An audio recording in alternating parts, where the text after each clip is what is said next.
Kazalci stare ure, ki stoji v kotu skromne sobice v starem predmestju, so naznanili, da je ura 4 zjutraj. Polna ura odbije v tišini. Mehanizem stare kukavice je že davno odslužil in s tem je kukavica izgubila svoj glas. Luna, ki skozi okno razsvetljuje skromno izbo, počasi izgublja svoj sijaj. In kmalu se bo umaknila toplim sončnim žarkom, ki bodo vrnili zlat lesk saksofonu, ki nemo leži na tleh, v tihi družbi klarineta, majhnega ksilofona in še nekaterih inštrumentov. Zadnji lunini kraki božajo kuštrave lase mladega glasbenika, ki sedi za mizo polno praznih listov, ki jih krasi le notno črtovje. Z obema rokama si podpira utrujeno glavo in z očmi zre v prazne črte. Pesem, melodija, ki se je rojevala v njegovem srcu, se ni hotela preliti v note. Ko se je svinčnik dotaknil papirja, da bi napisal kakšno noto, se je vsak takt zdel tako tuj in tok. Vendar se bliža ura, ko bo moral nekaj pokazati vodji orkestra, ki je za skladbo prijazno izplačal zajeten predujem, da je mladi skladatelj lahko plačal najemnino za razpadajočo sobico. Bolj ko urina kazalca neusmiljeno hitita po številčnici, bolj oglušujoča postaja tišina inštrumentov, ki ležijo po glasbenikovem stanovanju.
Med ozko špranjo starega škripajočega parketa se je iznenada prikazala majhna črna mravljica. Privabile so jo drobtine kruha, ki so ležale pod skladateljevimi nogami. In so bile ostanek skromne večerje, ki si jo je privoščil prejšnji večer. Počasi se je približala največji, najslajši drobtini in ravno ko je hotela ugrizniti v slasten zalogaj, je na tla poleg nje padla velikanska solza. Prejoj, je mravlja zavpila. Za drobtino kruha bi se kmalu utopila. Mala mravljica, ki je bila dobrega srca, predvsem pa radovednega duha, je pomislila: to pa res ni kar tako, da rodi se taka solza, mora biti res hudo. Zvedava mravljica se je povzpela po mizi navzgor in se zagledala v otožne oči mladega skladatelja. Tudi on jo je opazil in v tistem ga je prevzel prijeten občutek, da lahko nekomu zaupa svojo stisko. Glej, delam in hitim, a prave note ne dobim. Črna mravljica pa zmaje z glavo in si misli: no, to pa res ni taka stvar, postaviti noto na papir. Če pomisliš, sva z noto si podobni, kakor par. Postavim jaz se na črtovje, pa bo mir. Mravljica hitro zakoraka po praznem belem listu in se postavi v notno črtovje. Mladi glasbenik se nasmehne, v roke vzame svoj saksofon in zaigra ton, ki ga je predlagala mravljica. Ko saksofon počasi izzveni, se mravljica premakne po notnem črtovju malo više, glasbenik pa njen premik tokrat pospremi s tolkali. Potem se mravljica zopet premakne in inštrumenti se ponovno oglasijo.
Drobna živalca, ki hodi po notnem črtovju, glasbenika nadvse zabava. In tudi melodija, ki jo nevede piše, je prav prijetna. A kaj, ko vsaka nota izgine s črtovja v hipu, ko se mravljica premakne? Veš kaj, takole bova naredila. Na mizo zli mi kapljico črnila. Jaz bom vanjo tačke pomočila, da črno sled za sabo bom pustila. In res, Zdaj je mravljica po notnem črtovju puščala za sabo črne otise tačk, ki so bili prav podobni pravim notam. Skoraj tekla je po notnem črtovju in za sabo puščala zdaj večje, zdaj manjše sledi. Včasih je s tačko zaokrožila, da je narisala celinko, včasih pa potegnila črto, da je dve noti med seboj povezala. Mlad fant pa je vse njene gibe sproti pretopil v glasbo.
Zdaj se je mravljica zadihano ustavila in dvignila pogled. Veš, malo sem se utrudila, kaj ko malo bi počila. Fant je pogledal skozi okno. Sončni žarki so že dodobra obarvali strehe sosednjih hiš. Čas, ko bo partituro moral oddati orkestru, se je hitro bližal. Razumel je, da je mravljica utrujena. Prednjo je položil drobtino kruha, da bi se okrepčala. Ja, seveda, ti si le spoči, res marljivo si garala. A čas neusmiljeno hiti, do roka bi težko končala. Mravljica opazi, kako so se v fantovih očeh ponovno zalesketale solze. Nekaj časa sta v tišini sedela, potem pa je kar naenkrat mravljica poskočila in zavpila. Pri mravljah v veljavi je pravilo. Le majhno zrno z eno mravljo se premika. A če jih še 100 pomoč bo ponudilo, skupaj dvignemo lahko še bika. Daj, na kup poberi vse drobtine, jaz pa skličem vse mravlje iz družine. In res, čez hip ali dva skozi razpoko v tleh pokuka še ena glavica. In za njo še ena, pa še ena. In kmalu se po mizi vzpenja neskončna kolona marljivih mravljic, ki se je sprehodila čez kapljico črnila naravnost na notno črtovje. In tako je naenkrat pred skladateljevimi očmi stotine mravljic zaplesalo najbolj nenavaden ples, za sabo pa so puščale sledi na notnem črtovju, ki so zazvenele v čudovitih tonih popolne simfonije.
Ko so mravljice končale svoj ples, so se ena za drugo sprehodile mimo kupa krušnih drobtin, ki jih je pripravil skladatelj, vsaka je vzela svojo skromno nagrado in v koloni so ponovno izginile v tleh.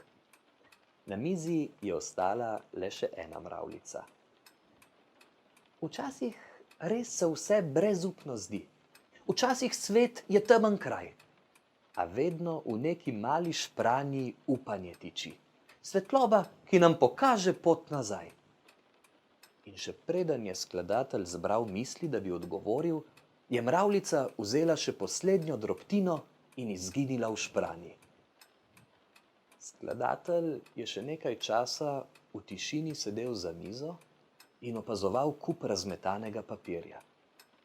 Potem je note, ki so ležale na mizi, skrbno zbral, jih zvezal v partituro in nanjo z velikimi črkami napisal naslov: Ples tisočerih mravljic.